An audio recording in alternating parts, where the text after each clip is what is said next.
Great. All right, well, I guess why don't you tell me about the last time you talked to or saw your son? The last time I talked to my son was that morning of September 28th.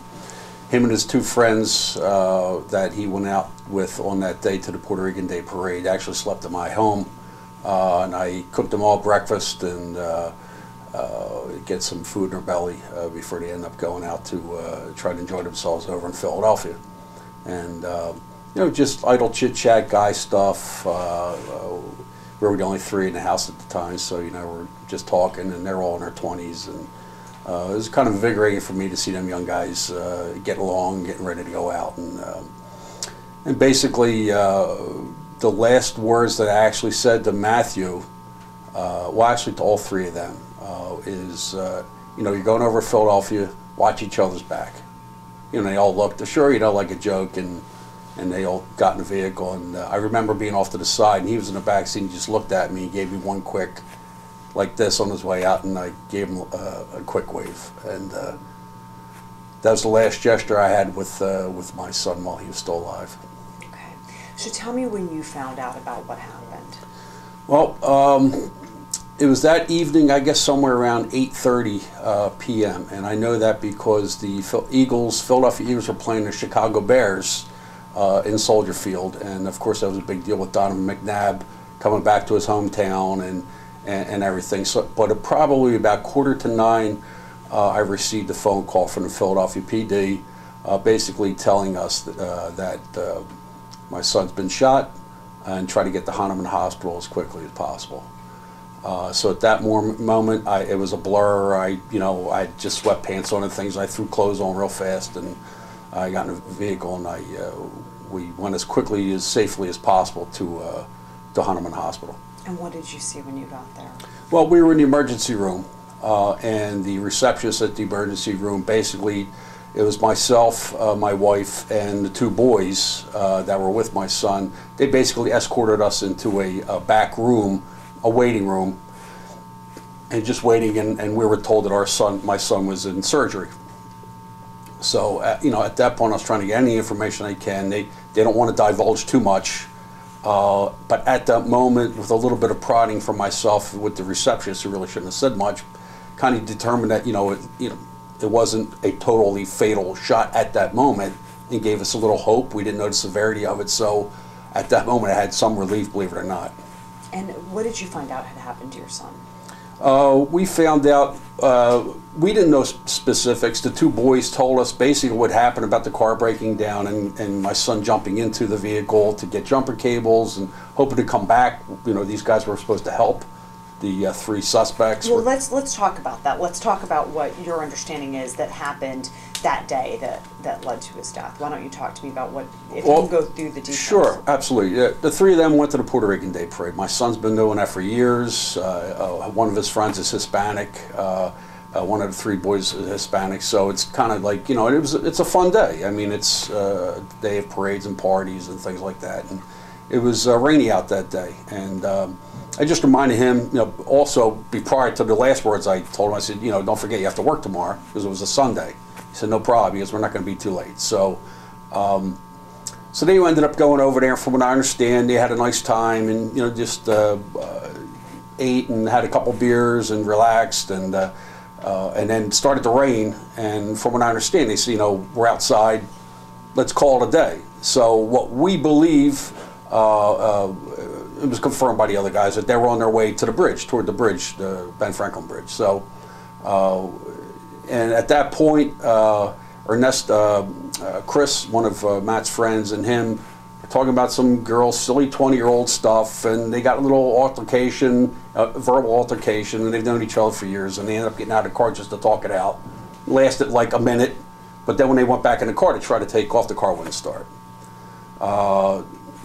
If you look at the videos, you can see they're all under the hood trying to get the car started, doing whatever they can. They're all on cell phones, and Chris, his one friend Ernesto, is trying to call AAA to try to get them out, and doing anything they can to try to get themselves out of it.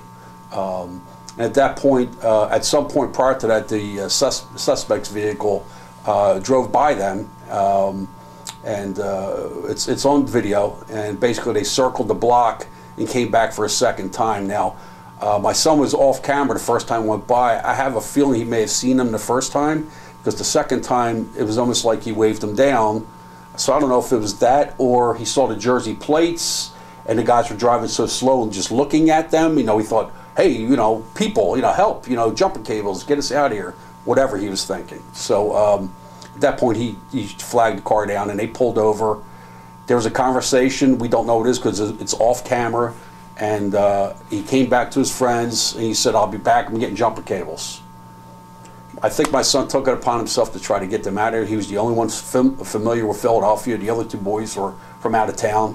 One boy grew up in New York, but he lived he had a lot of contact with folks, family down in South Jersey. That's how my son got to know him. So I think he feel obliged to be the one to, you know, take the bull by the horns and get them out of there. So he gets in the car, and what happens? We don't know.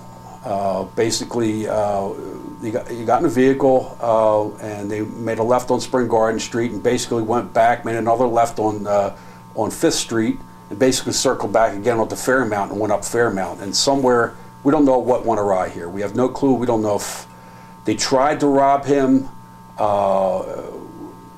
and he, you know, he gave him a hard time, or we don't know, but they stopped at the corner of 13th and Fairmount. And there were some witnesses that were half paying attention, one woman with her two young kids. Basically, from what we understand at this point, this is conjecture, from what we understand, he was getting out of the car and the suspect in the back seat just popped him in the hip. The police have a term for that, which I really can't say on camera. It was basically, heck with you, you're not cooperating, pop, kind of thing. And the suspect started to take off, and from what we understand from witnesses, my son struggled to get across the street, I guess, so he wouldn't get shot again. And he collapsed on the opposite side of the street on 13th and Fairmount. So this was in 2008? 2008. How long has it been now? It's going to be 5 years. It's going to be 5 long years. It's nothing's been the same.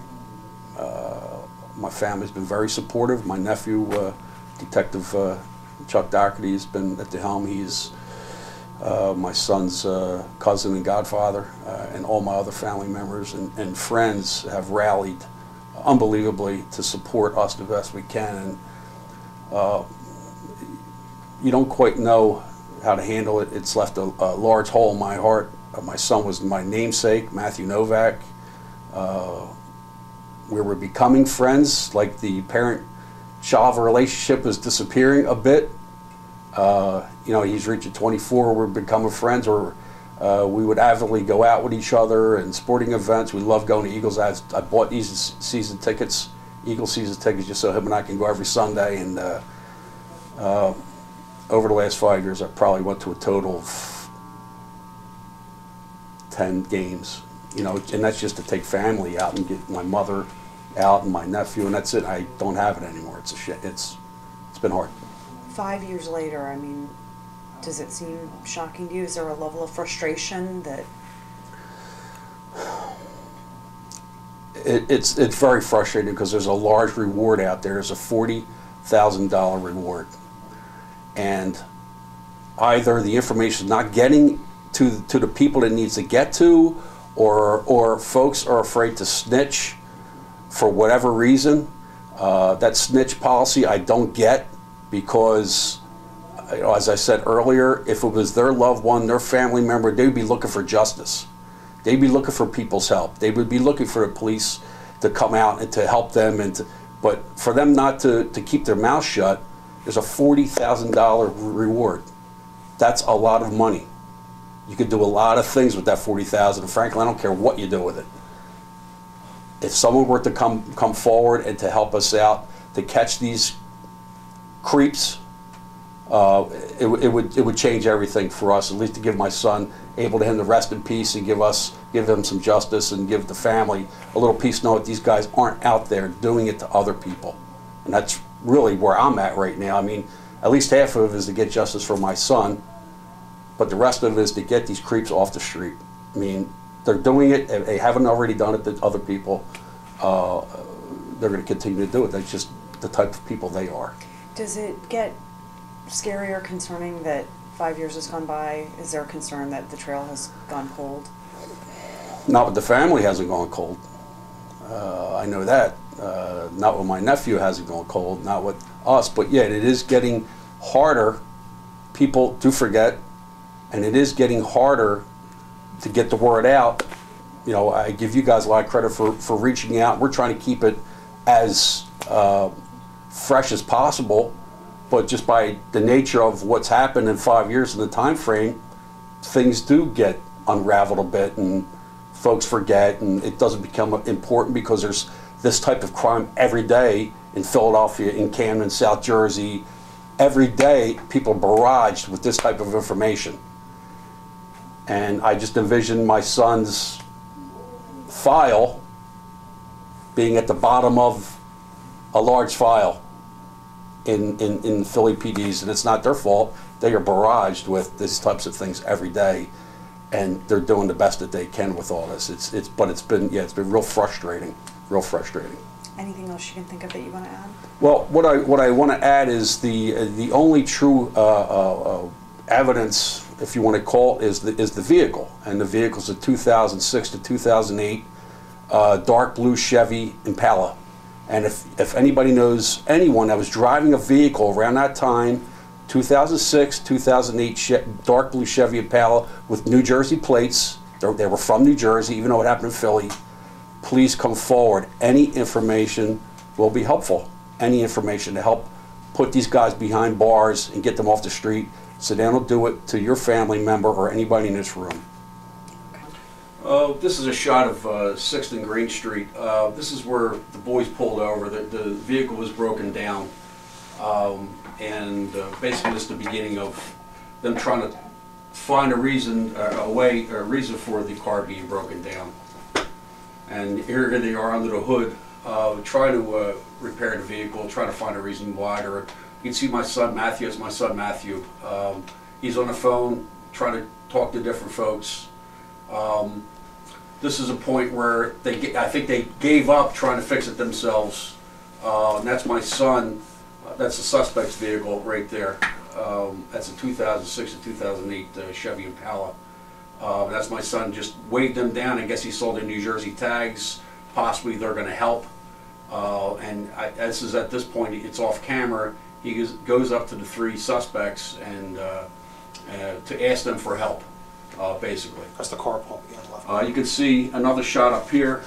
This is the camera on 6th and Spring Garden. That's the suspect's vehicle. That's my son's friend's vehicle, and you'll see my son walk up. The camera's going to swing away again. He's walking up to him to see if they would help.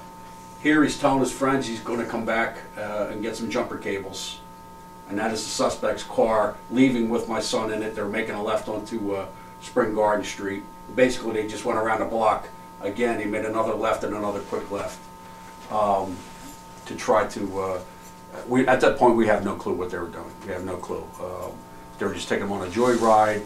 We don't know if there's some sort of gang initiation. You know, they saw the car. There were some alleged theories out there that that's what gangs were doing at the time. They would look for broken down cars and victims and do exactly what just happened, where it's a gang initiation, where they just shoot the guy for the heck of it, just to, you know, I guess, get his stripes within the gang, I guess, whatever they do. But that's just a theory. It was one shot? It was one shot, yeah.